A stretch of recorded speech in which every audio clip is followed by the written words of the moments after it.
바울이 에베소에서 어떤 제자들을 만났는데 이 사람들은 성령을 알지 못한 자들이었습니다. 그들은 성령을 들어본 적도 없고 오직 세례를 받았는데 요한의 세례만 받았다 이렇게 되었습니다. 그래서 바울이 그들에게 예수님에 대해서 자세하게 설명을 하였고 그들은 주 예수 이름으로 세례를 받았습니다. 그 이후에 바울이 안수를 했을 때에 성령이 그들에게 임했습니다. 그들에게 나타난 두 가지 뚜렷한 현상이 있는데 하나는 방언이고 또 하나는 예언이었습니다. 오늘 우리가 주목할 것은 방언에 대한 이야기입니다.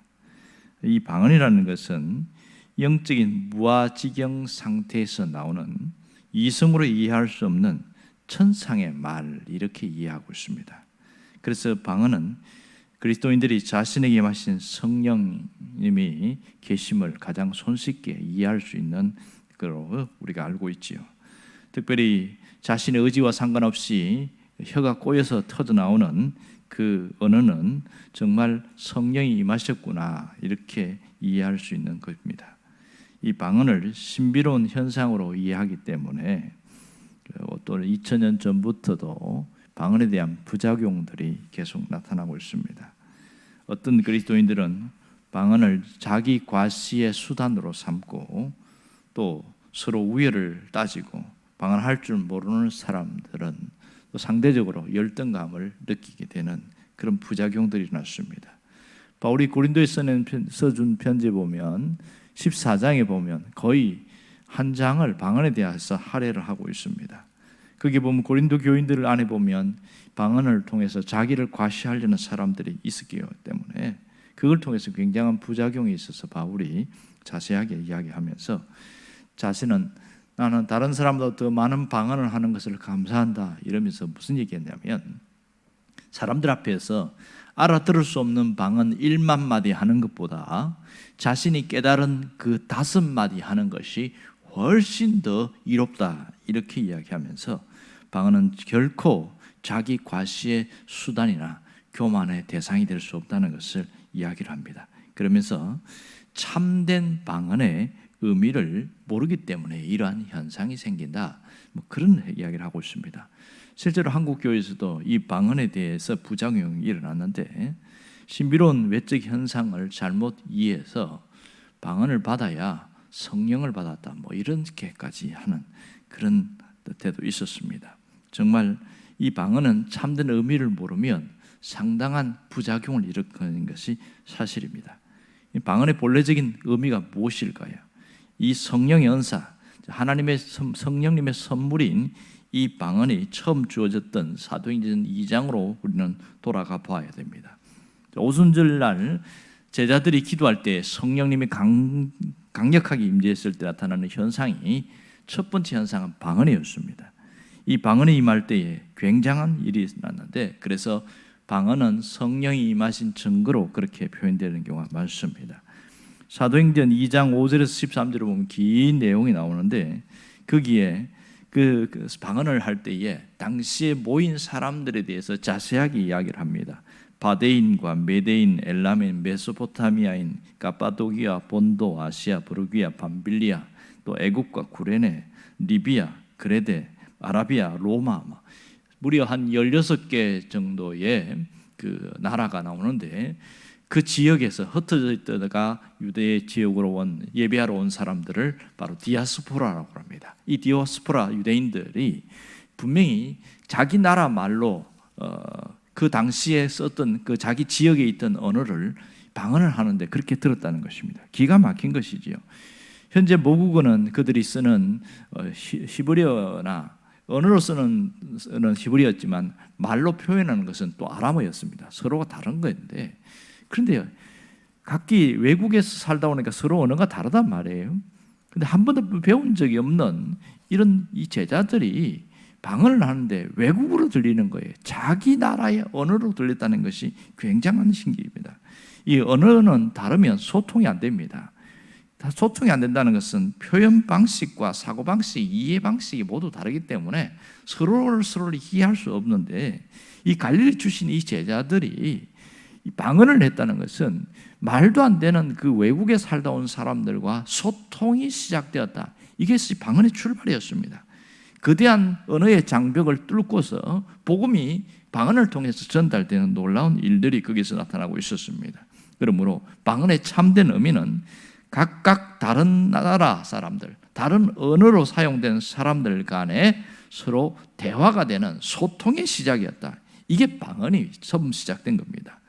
그래서 이것이 어떤 사람들은 조롱하면서 세술에 취했구만 이렇게 이야기합니다. 하지만 아침 9시에 술을 먹은 사람은 없겠지요.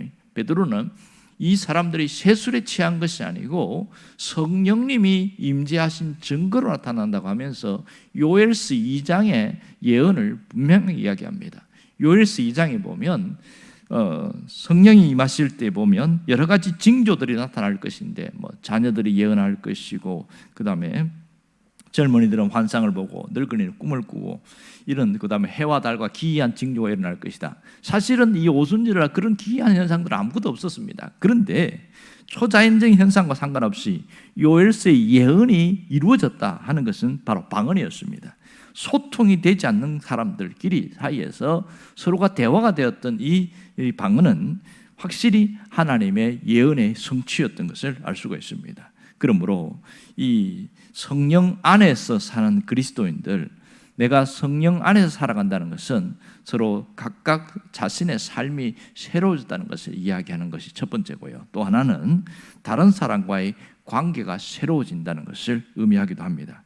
그것을 가능하기 위해서는 서로 간에 상대방과의 소통이 전제되어야 됩니다. 만일 소통이 불가능하던 사람이 소통이 제대로 되고 있다면 그것은 참된 방언입니다. 이것을 어떤 분은 내적 은사다 이렇게 표현하고 있습니다. 그러니까 주님의 영에서 성령이 임재하신 증거로서 방언이 외적 은사의 표현이라면 정말 진짜 그 사람과 사람 사이에서의 소통은 방언이 내적 은사로 나타나는 증거입니다. 그러니까 사랑이나 평화나 전도도 소통이 되지 않으면 불가능한 것이죠. 그러므로 우리에게 눈에 보이는 성령의 은사보다 중요한 것은 소통이라는 것을 알아야 됩니다. 이 성령의 은사를 할 때 초자연적 은사와 자연적 은사 두 가지로 나타나고 있는데 특별히 초자연적 은사, 고린도전서 12장에 보면 초자연적 은사가 나옵니다. 거기는 세 종류로 나타나는데요. 하나는 말과 관련된 은사고 또 하나는 계시와 관련된 은사와 또 하나는 능력과 관련된 은사로 나타납니다.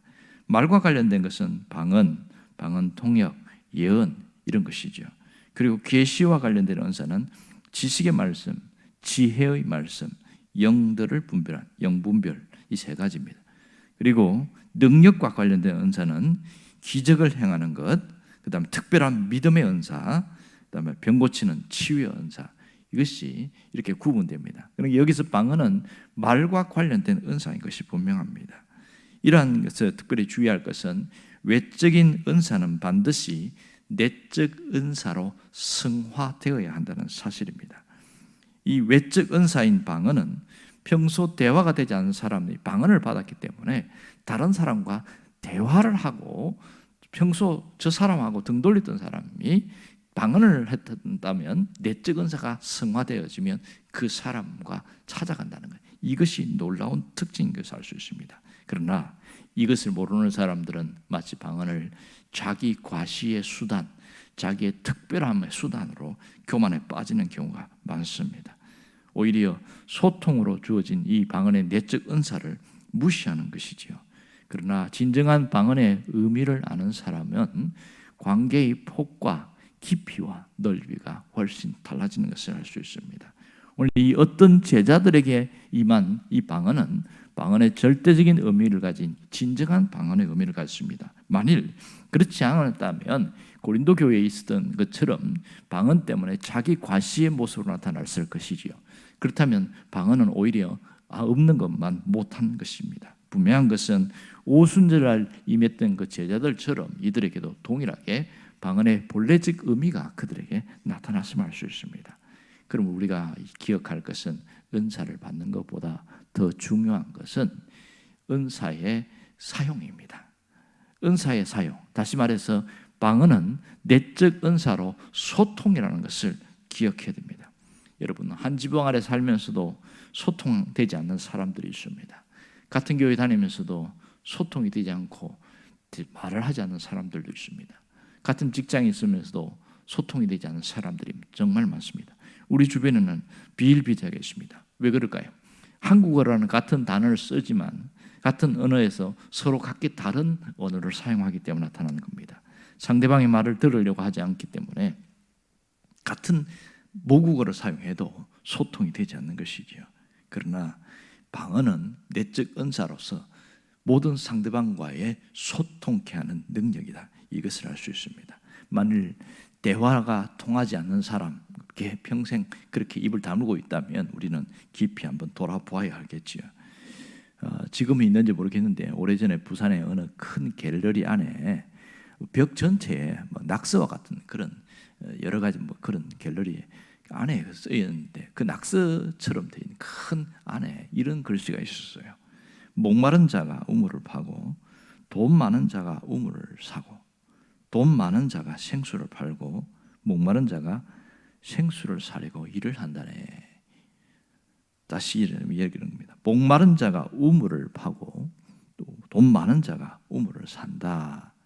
그리고 돈 많은 자가 생수를 팔고 목마른 자가 생수를 사려고 한다네.